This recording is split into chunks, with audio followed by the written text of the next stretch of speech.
I really want you to put regret to death. I want you to kill regret. I don't want you to live with it.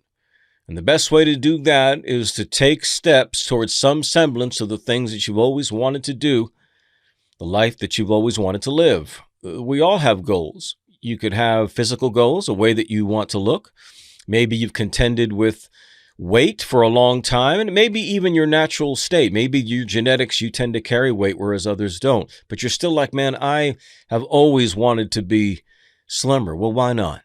Why not? There's answers for you. There's diets and nutritional plans that you can be on. There's forms of exercise and whatnot that you could do that would help you, get some semblance of that ideal that you've set out for yourself.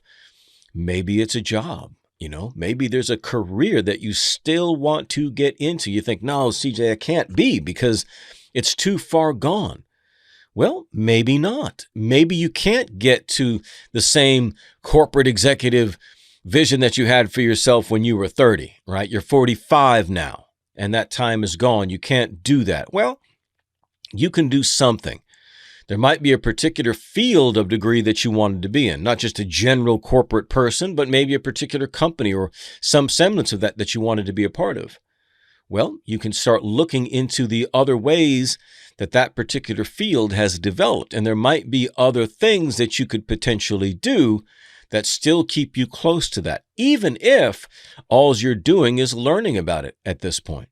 I guarantee you there's some way into something that would fulfill what it is that you want, some semblance of it.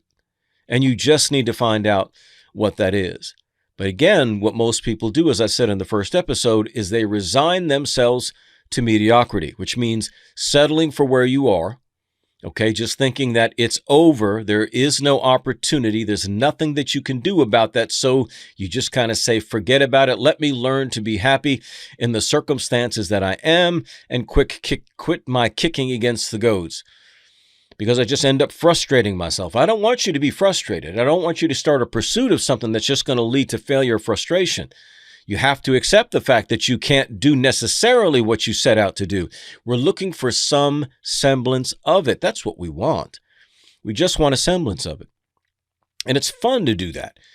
I mentioned in the first episode again, I'm working in the venues in Texas, got a lot of my buddies who play in cover and tribute bands. Is that what they originally set out to do? No. Did they originally have visions of playing in solo acts or in original bands? Of course they did. But so what's the deal? I mean, they're playing in covers and tribute bands. They should be disappointed about that they have to do that. No, they don't have to do that. They can work their jobs and not do anything at all. But they get up on stage and they entertain rooms full of people. And it's kind of like what they always wanted to do. They get to play rock star for the evening, and there's nothing wrong with that. And then they get to go home to their husbands or wives or girlfriends or boyfriends, their kids. Right? They get to live some semblance of their dream. And guess what? That's better than nothing. It's like I say about money. I'll say, yeah, money won't make you happy, but it sure will make you happier. Right? So when people say don't rely upon money to make you happy, in other words, be happy for other reasons other than something like money, which is true.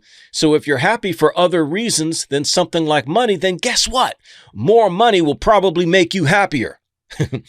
Because you get to do more things with that money. You get to take care of more people with that money. How would that not make you happier? Of course it's going to make you happier. Same thing here. Living some semblance of your dream, moving towards some semblance of the life that you always wanted, may be all that it takes to produce a greater level of fulfillment in your life. There was a woman, a friend of mine, who for years, and her poor husband had to put up with all the times she wanted to move. But ever since I knew her, she wants to live in Hawaii. She probably still does. Has always wanted to live in Hawaii.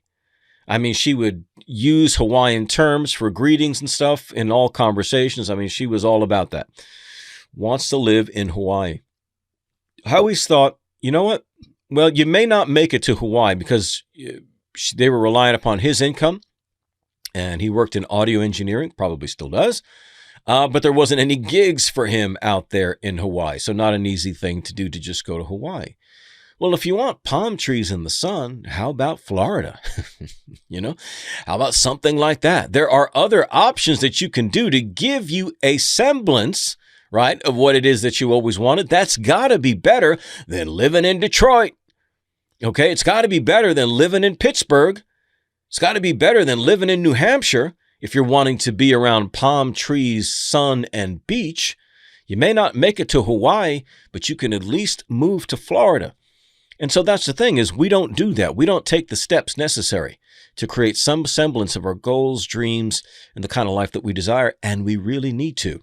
Can you dig it? Hope you can.